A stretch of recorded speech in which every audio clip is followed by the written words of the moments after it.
Welcome to the Black Table, Black Star Network. My name is Greg Carr, and I'm your host. Here at the Black Table, we devote an hour every Friday to exploring ideas and subjects of special importance to African people and others fighting to build a better society. If you've been following us so far, every week we add layers to understanding how we place ideas, figures, politics in larger and larger contexts, so we can understand that everything local is affected by the global, it's affected by larger forces. And today we're taking the next step in that process, and it's a major step in that process. We're being joined today by Professor John Munro, who is at the University of Birmingham in England, a major scholar, worker, intellectual worker, with expertise across the board dealing with social movements and intersections of race and U.S. imperial culture and international contexts. And we're here to discuss today, in particular, his 2017 book, The Anticolonial Front, The African American Freedom Struggle and Global Decolonization, 1945 to 1960. This is a truly remarkable book. And we're welcoming to the Black Table today, Professor John Munro. John, thank you for taking some time to spend with us today, brother. My honor to be here. Thank you so much for the invitation. Absolutely. Absolutely. You know, when I purchased this book, and I'm glad for those of you who will purchase this book, it's now a paperback, right, John? It is a paperback now, yeah. Okay, because it was in hardback when it first came out. And, you know, my little HBCU professor salary, I'm in the academic bookstore. I'm saying, what is this? I picked it up and I couldn't put it down. So I had to get the book, man. I mean, it is truly a remarkable work. And if I understand correctly from what you've written, it began life as a dissertation. In fact, it began life apparently in a class you were in 2001, right? Where you actually encountered someone you actually got a chance to spend some time with, and that is, of course, the legendary Jack O'Dell. But before we get to any of that, help us understand some of your origins, man. Where you come from, and how did you get involved in this work, and how did you come to this intellectual work that produced the Anti-Colonial Front? Yeah, great. Well, you know, I guess another way of putting that question is, how does this white guy from Canada come to writing about African-American history in a broad global context? And I would say the short answer is my teachers. And I would say the longer answer is exactly one of the moments that you point to there that I kind of begin the book with, which is a really generative moment for me in terms of coming to this work and recognizing its significance. I was a returning student to finish off an undergraduate degree in the year 2000, 2001. And I took some history classes. I took a class on African-American history with Professor Karen Ferguson at Simon Fraser University in Canada. And it was through that class that I thought it was an interesting topic. But what I came to see in that class was the centrality. You know, when you live in Canada, you know the United States is an important country in the world. That part's easy. But what I came to understand was the significance of the Black experience in the United States to the history of the world, and actually understanding understanding racism and understanding resistance in the US was a really key sort of component to unlocking world history and getting that kind of deeper sense of global politics, as well as obviously the very significant politics within the United States as well. So that's what led me ultimately to meeting Mr. O'Dell. Karen Ferguson, in one of her classes, we had a small seminar, me and a couple other students, and she invited us to meet with Mr. O'Dell. I didn't quite know who he was at the time in 2001, and we were reading Penny von Eschen's Race Against Empire, which is a remarkable book of its own, looking at the international anti-colonial dimensions of the Black freedom struggle around the mid-20th century. And reading that book with Jack O'Dell was just such a formative experience, because that book, argues very strongly that anti-communism in many ways kind of snuffed out the resistance struggle that was coming out of the 30s and into the 1940s through McCarthyism. And there's quite a bit to say about that. But reading it with Jack O'Dell, it was also very apparent that Mr. O'Dell had been, indeed bruised by anti-communism, but nonetheless very much weathered through it and continued on to have, a significant influence in a number of different really important places in social movements across the 20th century. And so that led me to my great good fortune to have an opportunity to be a research assistant for Jack O'Dell, organizing his papers primarily for some of them are at the Schomburg, and a lot of them are going to be at the Tamiment, so both in New York. Oh, excellent. At NYU. Yeah, exactly. Glad to hear that. And then a lot of folks won't know John H. Jack O'Dell, but they will know his handiwork. I mean, I didn't know him either until I was an adult and realized, having worked on the Jesse Jackson campaign in '84 as a sophomore at Tennessee State, if you pull on Operation Push or Jesse Jackson or Martin Luther King and Brett, out falls Jack O'Dell. How does this guy become somebody we just don't hear about all the time? And you actually were his research assistant, John. Yes, indeed. And what that meant, Greg, was that I would go over to his house, him and his partner, Jane Power, also an important historian, activist, and intellectual as well. And I would go over to their for a year. I went over to their house every week, and I would work with the papers and begin to organize stuff. And then after a couple hours of that, we'd have lunch in the living room. And then, it would often be like, oh, I found this, something about apartheid, say. And we would have, it would basically turn into like a lunchtime seminar for 2 hours. The lunches were long, and they were, as you can imagine, just absolutely profound. And so I just learned many, many things through those conversations. I'm really glad that Nikhil Singh organized some of Mr. O'Dell's writing and gave it that fantastic introduction, so people can have a way into Jack O'Dell's thought, because it just touches on and connects together so many different things. Absolutely. In fact, I'm looking over here on the spine. I see it over on the shelf. And Nikhil Singh, who, of course, was very gracious in writing a blurb for you, which talks about the importance of your book, which, of course, takes us from the end of World War II up into what a lot of people think of as the traditional civil rights movement in the 1960s. But before we get there, and I want to ask you in a minute to just kind of give us a tease of the major theses of the text, you end up at one of the most important formations for thinking about, quote unquote, radical intellectual work in the contemporary moment, and that's the University of California, Santa Barbara.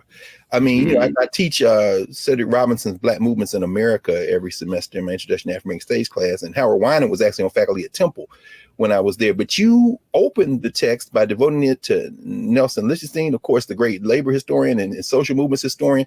But I mean, everybody that you engaged there, tell us a little bit about what that was like, that intense kind of formation with some of the cutting, and then Rod Bush. I mean, there's so many other people you encounter along the way that find their way into this text. Could you say a little bit about those influences? Yeah, I'm very happy to, because that really continues exactly this point, that is the teachers, right, that are just so important to how we come to our ideas. And so after that kind of time in Vancouver with Jack O'Dell and Karen Ferguson, I then went to graduate school at UC Santa Barbara. And I worked, and Nelson Lichtenstein was my advisor, the great labor historian. And incidentally, just last week, I was at a wonderful conference celebrating his career, because he's just retired. It was really nice to get a chance to do that. But of course, at UC Santa Barbara, I also had the opportunity to work with Cedric Robinson and George Lipsitz, Howard Winan, Alice O'Connor, a number of just, incredible mentors and scholars. And of course, we are all, diminished by the loss of Cedric Robinson. Like Nikhil Singh's book on Jack O'Dell, I'm so grateful to Joshua Myers for publishing that incredible biography of Cedric Robinson. It's so nice to have that. I should mention, John, that I put Black Marxism in Josh's hand during a study abroad when he was an undergraduate at Howard. Now that's how he got introduced to Cedric Robinson. So it comes full circle. Well done. Yeah, well done. No. I mean, but to your point in terms of teachers, in fact, but you engage just about every scholar I'm aware of anyway on this period, and on the question of radicalism, on the question of Popular Front, a concept that you kind of use to as a lens, the Anti-Colonial Front. Could you, before we take our first break, give us a sense? You state 4 theses at the beginning of the book that you say kind of frame your project. Could you mention, as folks are beginning to think about this book, what those major theses are? Yeah, great. Let me mention them, and then maybe we can unpack them a little bit after that. And just very quickly before I do that, just because you mentioned Rod Bush, another person we're sad that we've lost, because I met him at a seminar in New York, and he was just again, just such a generous and wonderful scholar. So I just wanted to get that in there as well. Absolutely. So let me just say quickly to answer your question about the arguments. Yeah, that's right. There's four arguments to the book. One is that Black radical internationalism and anti-colonialism persisted despite anti-communism. That would be the first. That was sort of the first main argument that sort of pulls the other arguments together. But the other arguments I feel are important as well. That Black anti-fascism in the United States is also an anti-colonialism. And we can unpack that a little bit, but just to get them on the table for now. I also have an argument about Black liberals in that their relationship to U.S. empire and anti-imperialism was kind of a complicated one. There's a debate there, probably best represented by Gerald Horne on the one hand and Carol Anderson on the other. And I kind of try to formulate a sort of third position in relation to this question of Black liberalism.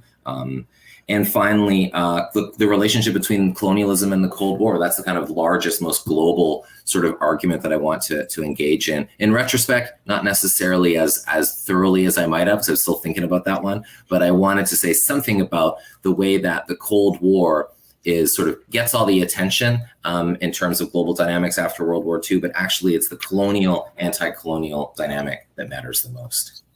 Thank you, John. That's perfect. And when we come back, in a moment, we will continue our conversation with you with Professor John Munro, the University of Birmingham, on his book, The Anti-Colonial Front. Back in a moment at the Black Table.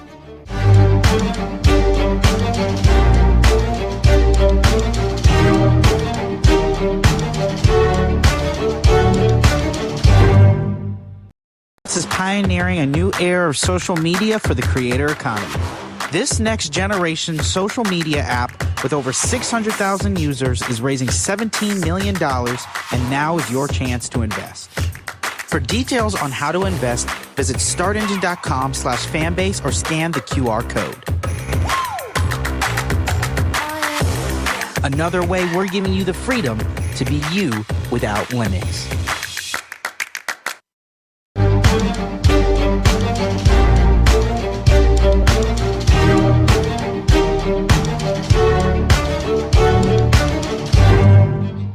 We're back at the Black Table. Greg Carr, Black Star Network, joined today by John Munro, professor at the University of Birmingham and the author of the Anti-Colonial Front. The Anti-Colonial Front. When we left, John, you had just laid out the four kind of broad framing theses that frame your book, and I hope that before we get into chapter one, you might take a little bit more time and kind of articulate how you came to those theses, because you're right. I mean, as I was reading, of course, and your footnotes are just remarkable, and a lot of this archival research, but also the secondary literature you poured through. You are a very generous scholar. In other words, whatever differences you have, you take what you can from folks who have written, who have talked, who have worked, and then you say, okay, but this is what I'm going to suggest. And you're right.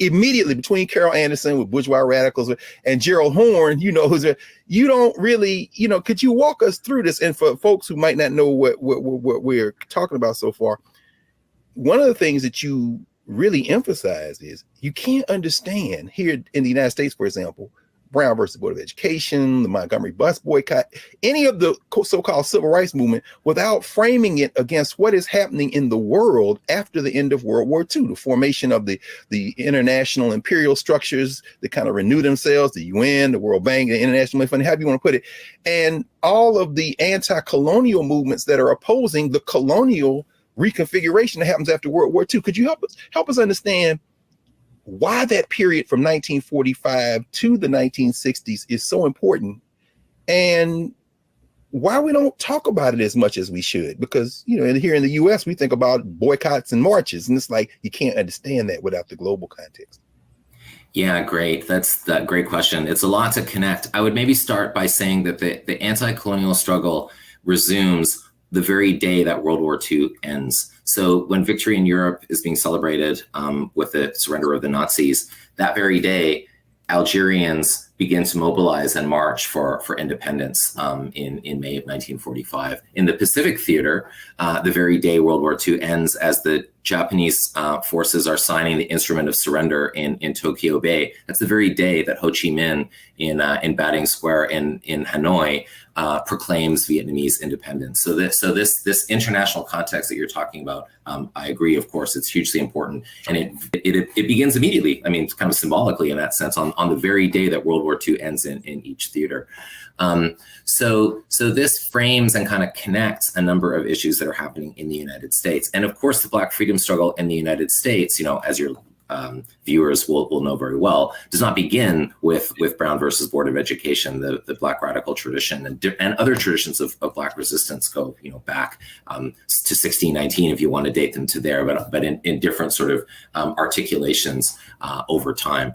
So what I would say is you have these two intertwined challenges to white supremacy in the global arena: the anti-colonial struggle in the global South and the Black freedom movement in the United States. To answer the other part of your question, I would say, why are these phenomena less connected, or are not always as strongly connected as they might be? I mean, one way it kind of makes sense is that we often understand things in a national frame, and there are things to be seen by understanding African American history in a U.S. national frame. There's important dimensions that that could get blurred out if we're only and always situating things in the global context. But that said, there's been a lot of attention within the national context, and I feel like one useful way to think about it, and again, this is very much a lesson from Jack Waddell and others that I've learned, is that the global context matters for thinking about national histories in any number of situations. Okay, well, the first 4 chapters, you introduce us to a number of figures whose names we know very broadly, and then so many more whose names are lesser known. And in fact, when you begin chapter 1 with W.E.B. Du Bois and Black Reconstruction in America, one of his lesser known works, as we both know, folks think of the souls of Black folk as if, wow, that was like a lot of years before Du Bois. But by the time we finish those first 4 chapters, you've taken us from Du Bois and the anti-colonial movement that is moving. And in chapter 2, you go to the 5th Pan-African Congress in Manchester and give us a peek as to what's going on in England with these African students and so many other folks, which, by the way, I found fascinating, this preliminary meeting that was proposed by Du Bois at the Schomburg Center, which is fascinating because there are a lot of Howard University faculty who respond there in terms of William Leo Hansberry and others. And then chapter 3, you draw attention to something that I think some of our viewers have probably never heard of: the first SNCC, the student Nonviolent Coordinating Committee is the second SNCC. When you got the Southern Negro Youth Conference, and a very important lecture that Dr. Du Bois gave on the campus, correct me if I'm wrong, I think it was Benedict College in Columbia, South Carolina, Behold the Land. I think about contemporary in Georgia and Mississippi and people saying, you can't flip the South. Du Bois said the future of America is in the South, to these radical students, and Adam Clayton Powell and others who are there, these formations. And then that last chapter in this first cluster, when you talk about Marxist anti-colonialism, you focus in on some very important publications, Paul Robeson's Freedom, of course, Political Affairs, which, the house organ in some ways of the Communist Party USA, and then the Crisis magazine.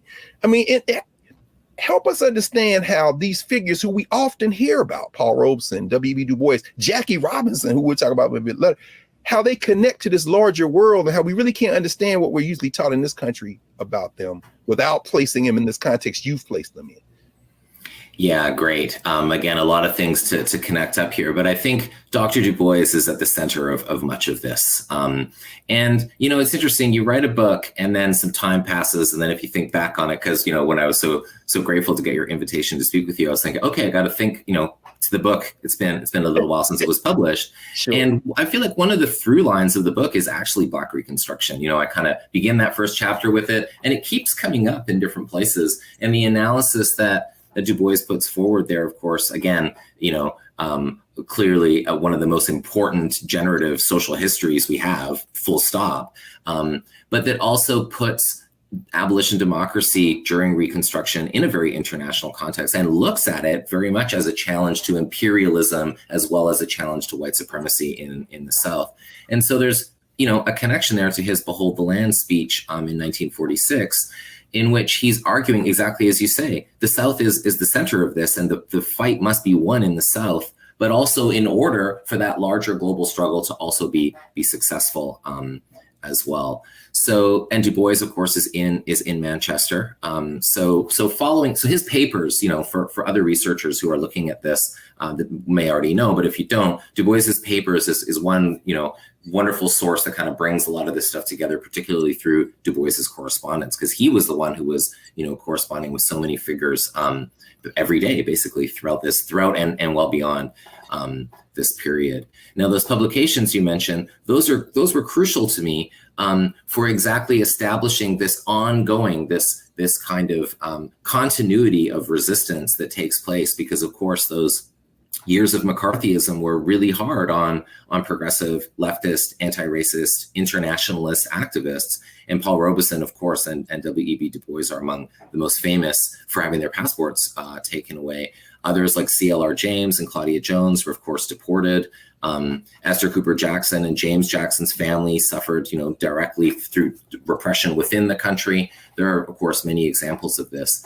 So the question becomes then, how do you explain and how do you track as a historian this ongoing conversation? And I feel like those three publications, that each one has a distinct politics from the other, are real ways of kind of bridging those years and showing that the African American focus on issues of imperialism is absolutely a through line throughout this whole period of McCarthyism. McCarthyism does not shut this down. So John, okay, help me, because there's going to be a lot of people who say, when I think NAACP, I think voting rights, I think, but you attach the NAACP through the crisis and beyond to the anti-apartheid movement in South Africa. I think a lot of times when people think about the civil rights movement in the United States, we don't think about it in an international context. This may be, for example, the first time some people have heard of the Pan-African Congress as a concept in Manchester. So could you help us? And then, of course, overarching all of this, some people may say, what's McCarthyism? There's this anti-communist thrust in the United States. Could you help us understand the kind of the fact that all of these organizations, regardless of their individual political positions, kind of all were working in this global struggle? Because we usually don't think about them that way, at least not in the kind of conventional narrative. Yeah, another great question. So I would say for your viewers, one shorthand way of thinking about McCarthyism is just think of it as the critical race theory paranoia of the 1950s, like a certain figure, the critical race theory today, communism back then, that's essentially mobilized to shut down any challenges to a given system of power, to shut down any challenges to the gendered, racial, and class ordering of things in a society like the United States. So that's kind of the work that it's distinct and different, but I think that works as a comparison, I think, just in the way that it's meant to shut down any kind of opposition or even reform, not even just radical challenge, but even moderate challenge as well. So this is how these distinct traditions work then, and how they all are managing to continue this conversation. So briefly, I would say, for the Communist Party, and that's through the magazine Political Affairs. So they are, they're relentless in their criticism of capitalism, imperialism, and the United States, of course, the capitalist imperialist system within the United States. Paul Robeson's Freedom shares many of those commitments, but they have a more specific anti-racist sort of agenda, which you can see more prominently. So it's not that they necessarily disagree, but the emphasis is different. And I think this is why Freedom is such a remarkable and generative work to look at, because it's fundamentally an anti-racist publication of the Black Freedom Movement that very much has a critique of capitalism and imperialism. Now, the crisis, the NAACP, so this is where the Black liberals come in, and white liberals who are writing for this publication as well. Yeah. And as Carol Anderson has shown, there's, we might be a bit surprised to see the extent of the critique of apartheid, of the European imperialist powers, but where that critique kind of stops short, it's not that the critique isn't there and that McCarthyism ends it and shuts it down, but where it stops short is on criticizing capitalism, usually, and also criticizing the United States directly. That's where you would see a really significant difference in terms of, say, Political Affairs criticizing the US and the NAACP. Of course, the flip side of that is that Political Affairs is very short on critiques of Stalinism and the Soviet Union, whereas the crisis is, of course, very willing to go there and make those criticisms as well. Yes.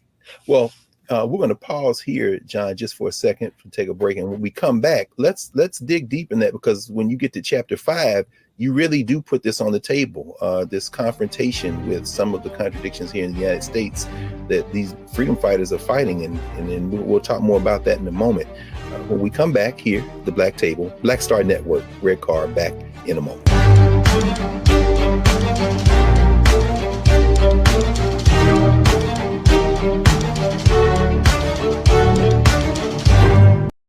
Pioneering a new era of social media for the creator economy.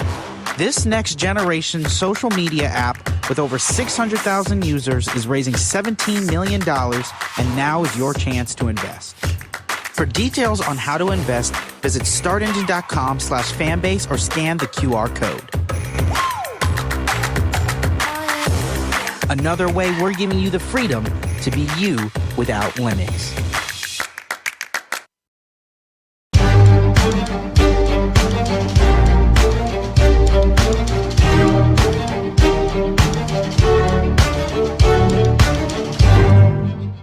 Welcome back to the Black Table. We are deep into a conversation with Professor John Munro, author of the book, The Anti-Colonial Front. And when we left, Prof, we were coming into your chapter 5, Resilient Resistance, the Uneven Impact of Anti-communism. And could you kind of help us, before we get to chapter 6 in the Bandung world, all of these actors, like you say, Paul Robeson, and you talked about a little bit in terms of the Smith Act. You talk about how they're called before Congress. If it's Claudia Jones or CLR James, they're deported. But there are even some characters in this drama whose names we know probably better than any of these folks, like Jackie Robinson and Langston Hughes. How could you talk about what the climate was like in the 50s with this McCarthyism and the Smith Act, and how this really, this attack on freedom movements and social movements in the United States has to be placed in this larger context? Yeah, it's hard to imagine just how difficult it must have been, especially for Black figures in the United States who are dealing with, who are trying to have careers, and live their lives under the conditions of open white supremacy on the one hand, and then anti-communism on the other, combining to, again, in an attempt to stifle any kind of critique. So we might say more moderate figures like Jackie Robinson is trying to negotiate this and navigate this, and and obviously later has some regrets about how that went in terms of what happened to Paul Robeson, for instance, and the ways that Black intellectuals, artists, athletes were made to the price of the ticket, was that they had to some degree, at least outwardly, conform with the kind of the Cold War order, I guess we would say. So I feel like the first thing is just to try to emphasize just how difficult it must have been for everybody. And it would be really easy for somebody like me again, a white guy from Canada in the 21st century saying, oh, this person wasn't sufficiently brave in the face of this. That doesn't seem like a very productive way to approach this, but rather to just try to understand the politics of the moment and how people got through them. That said, remarkable bravery was also very much in evidence on a number of these figures. I mean, Robeson, we take anybody you like, but Robeson is a classic example, as you know so well. He was, one of the greatest celebrities and intellectuals and artists and most recognized of his age. And for him to be such a critic, to such a degree, and obviously the impact that had, the negative impact that had on his career, his mental health, it's something to behold. I was part of, I just mentioned briefly that when I lived in Vancouver, I was part of a group of people who did an oral history around the when Paul Robeson came to the U.S.-Canada border. Yes.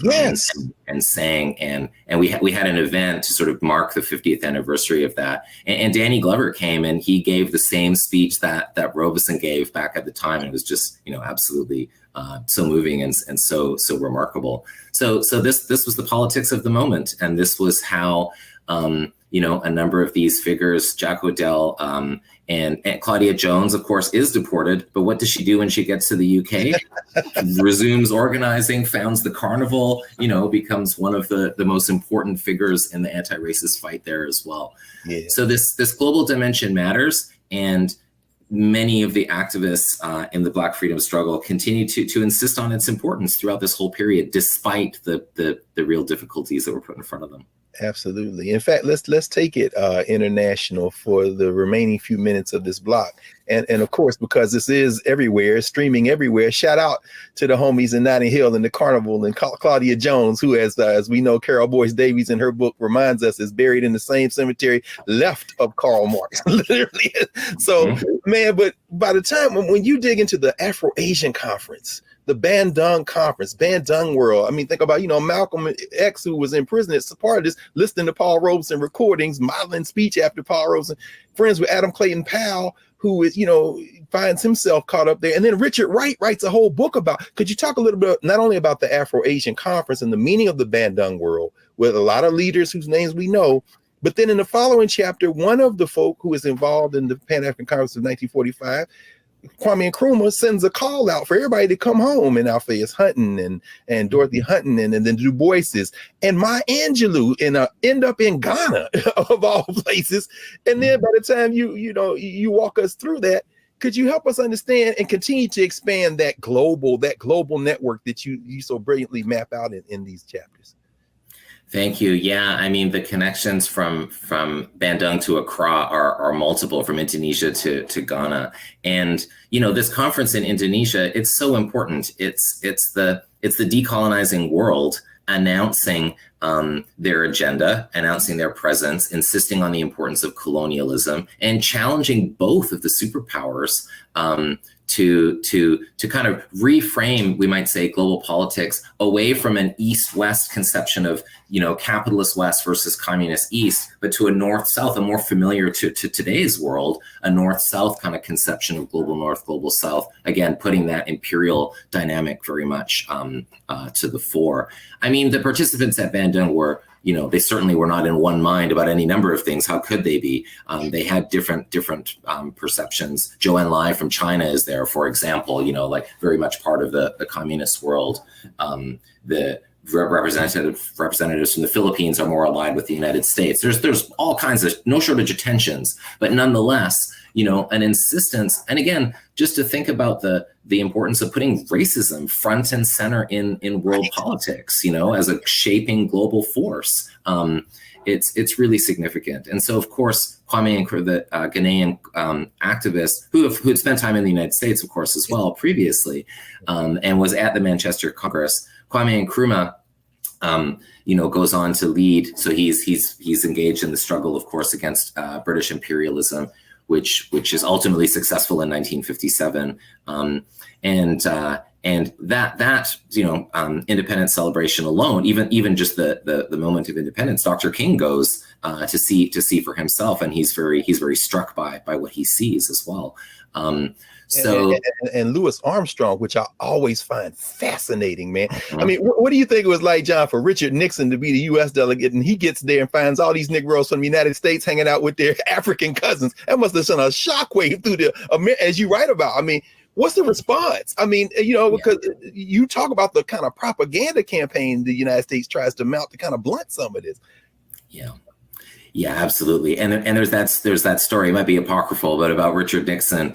He turns to two Black gentlemen in Ghana and says, "How does it feel to be free?" And the answer is, "We don't know. We're from Alabama," because of course African Americans are there as well, right? Wow.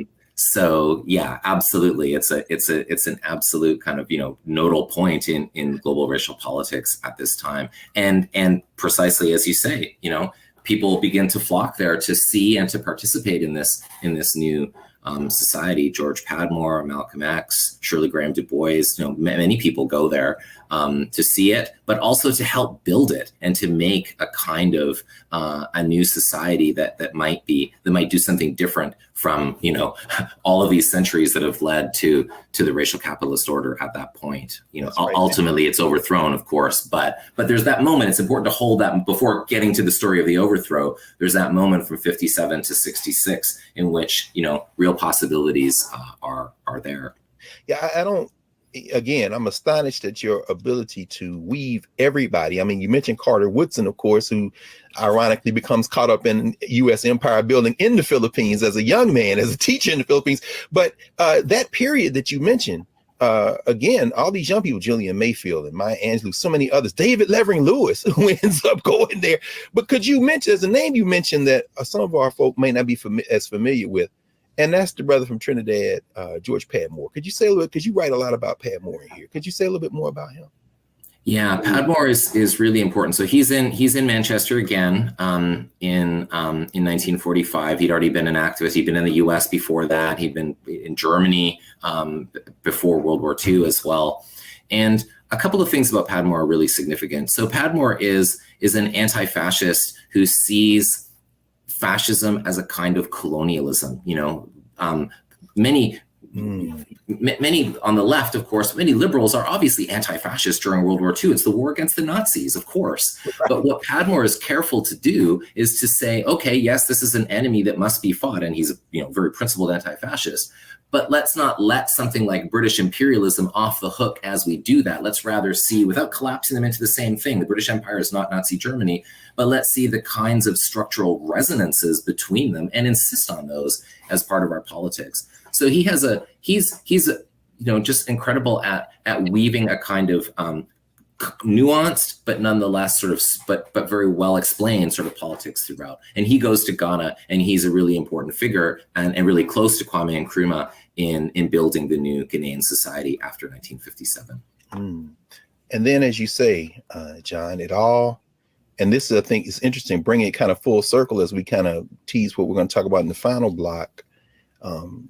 You begin this work, as you say, close reading of Penny Von Eschen's Race Against Empire with Council of African Affairs with Jack O'Dell. The illusion in some ways that the anti-communist movement in the United States and Great Britain, wherever, smashes all this momentum. It doesn't come to an end, does it? I mean, it does survive, but what happens there as these kind of forces begin to convene against these anti-colonial forces that are also convening? Yeah. So should we take that up after the break, or have we got a minute for that now? Yeah, that's right. In fact, yeah, that's right. Hey, you all. That's a great question. Well, it's a 300-page book, and you all had to get the Anti-Colonial Front. Trust me, it's well worth it. So yes, when we come back, we'll pick up with that with Professor John Munro, his book, The Anti-Colonial Front, The African American Freedom Struggle and Global Decolonization, 1945 to 1960. Back in a moment at the Black Table.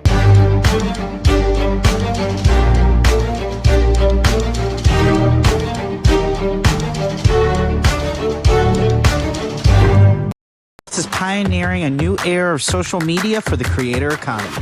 This next generation social media app with over 600,000 users is raising $17 million, and now is your chance to invest. For details on how to invest, visit startengine.com/fanbase or scan the QR code. Another way we're giving you the freedom to be you without limits.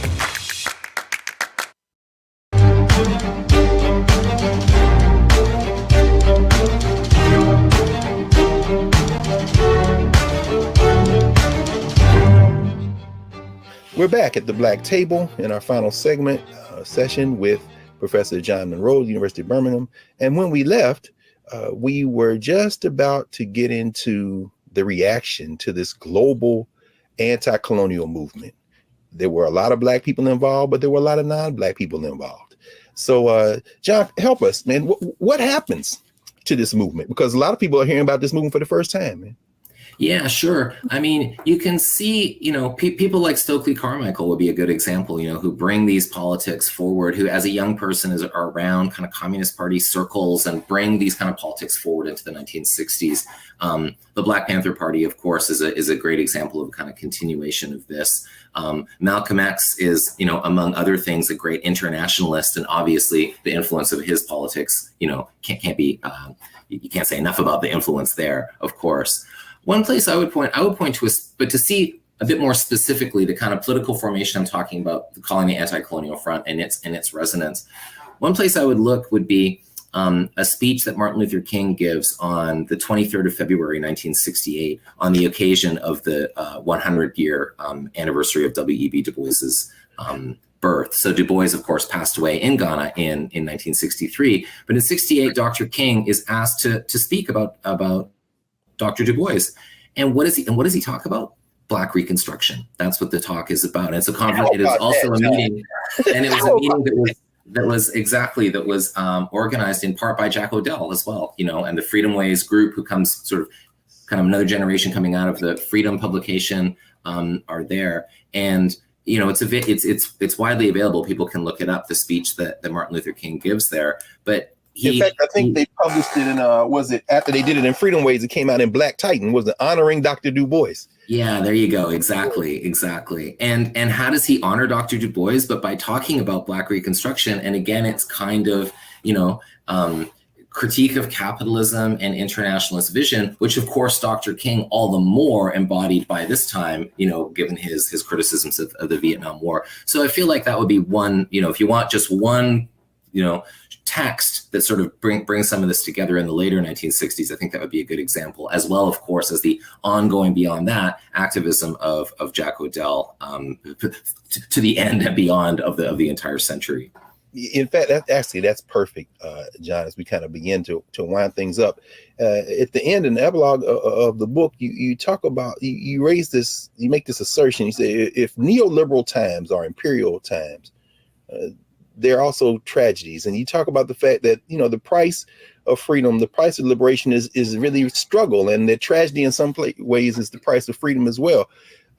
Could you talk a little bit about how you see the contemporary world and movements? You talk about, for example, Great Britain and the United States coming together. And we had Maribel Mori on a few weeks ago in her book, White Philanthropy. She talks about Andrew Carnegie and how they wanted to have this Anglo world come together. And here we are in 2022, and we're seeing these kind of global imperial formations continue to try to keep people oppressed. And the legacy of the Anti-Colonial Front isn't just the 60s and 70s. Could you talk about how you see that new iterations of it coming today? Because you write about some of that at the end of the book. Yeah, gladly. I mean, I would think that the George W. Bush and Tony Blair's war against Iraq is an excellent example of that, a more recent example of that Anglo world in action. And what better sort of lens to view that through than one of anti-imperialist critique, So I feel like, yeah, I've written a book about, these figures, but I'm mostly a student of them, really. They have a lot to teach us about contemporary politics, as well as, they're interesting figures to think about an era in history, and that's important too.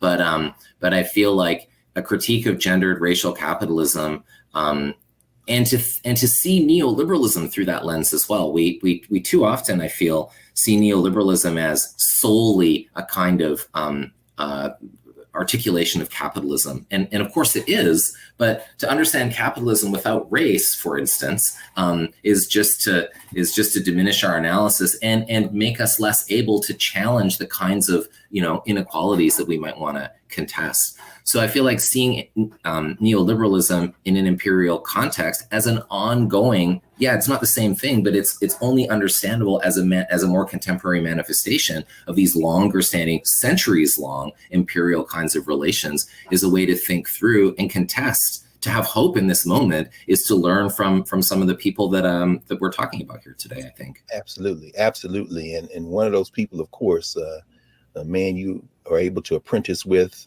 he and his partner there, Jack Odell, as you mentioned. You write about his democracy charter.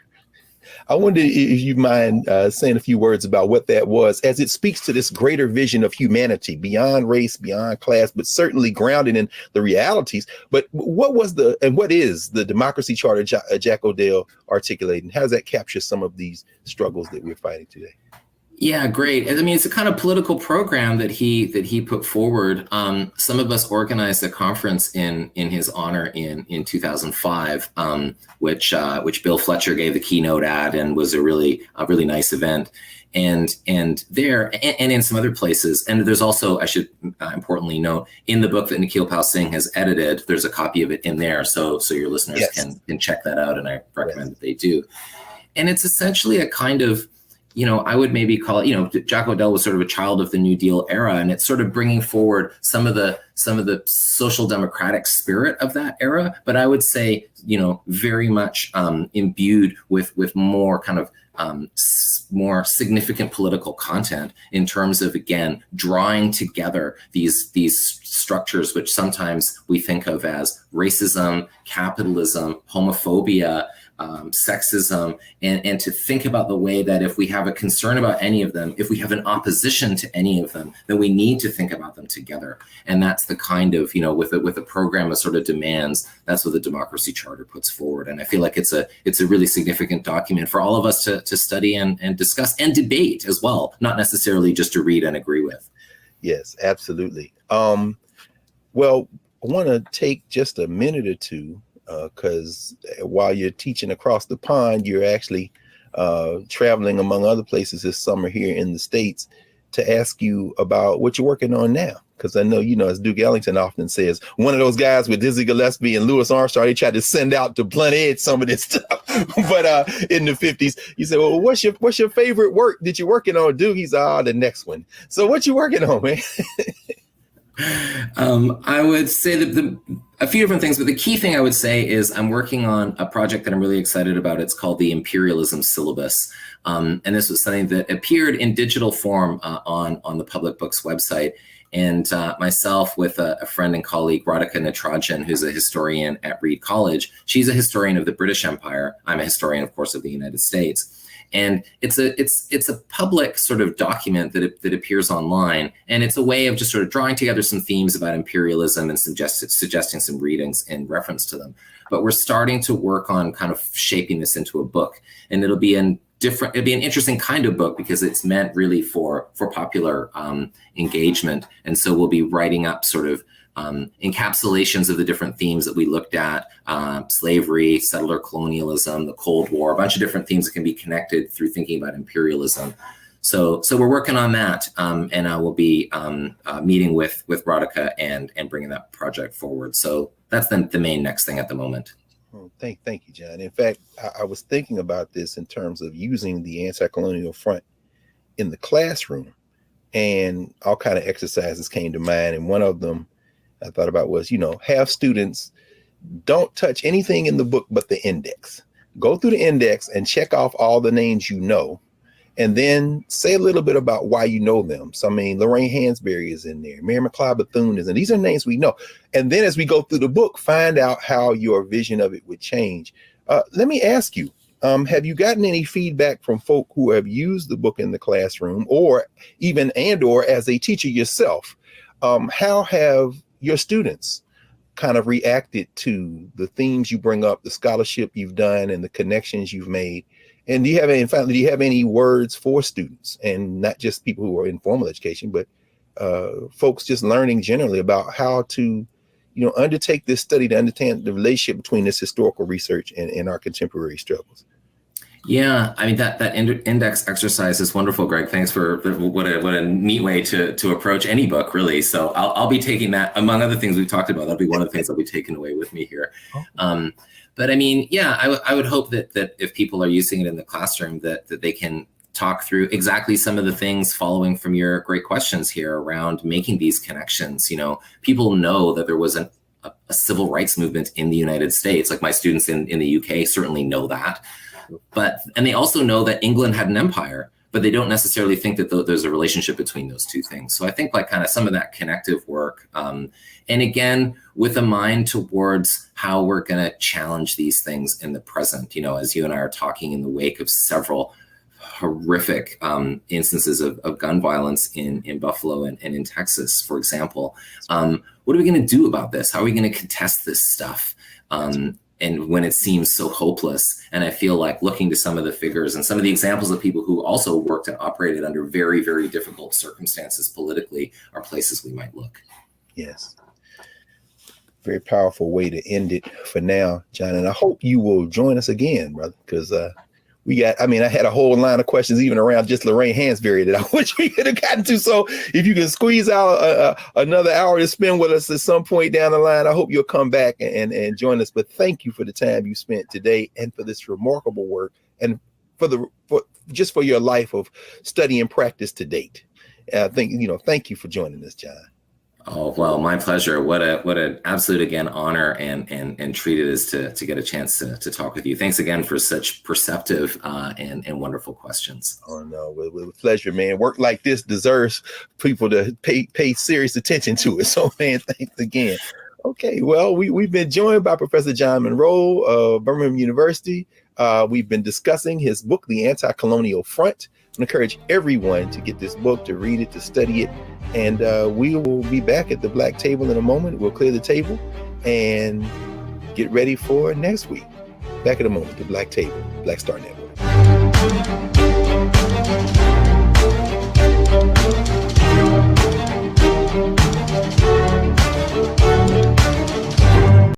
This is pioneering a new era of social media for the creator economy.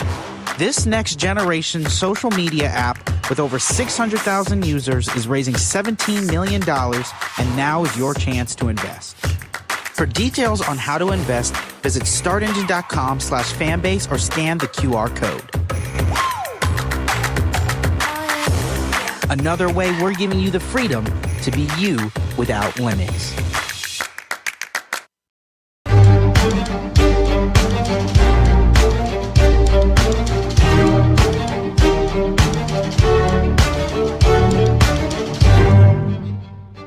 Welcome back to the Black Table, Black Star Network.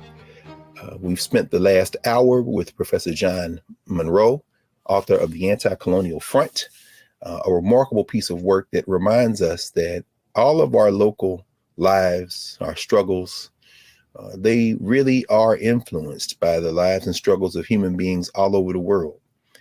We've just passed, in fact, the anniversary of the killing of George Floyd 2 years ago.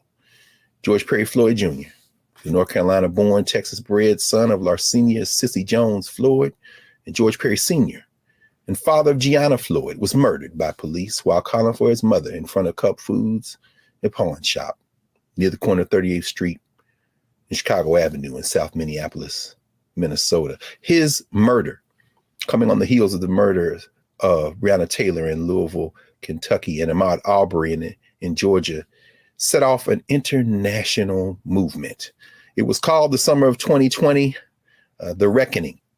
And we know that it was international and it was connected because George Floyd wasn't just murdered on the 25th of May, which is Memorial Day in the United States, a ritual which was started May the 1st, 1865 in Charleston, South Carolina by Black folk honoring the Union soldiers who had helped fight in the liberation struggle of African people. We heard Professor Munro talk about W.E.B. Du Bois's 1935 book, Black Reconstruction in America. It's worth a read today, perhaps now even more than ever.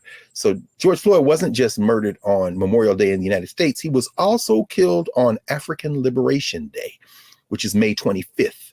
1963, when the Organization of Afro-American Unity was started, but it goes back to African Freedom Day, which was celebrated in April because of Kwame Nkrumah, who we heard Professor Munro talk about, who he's written about extensively.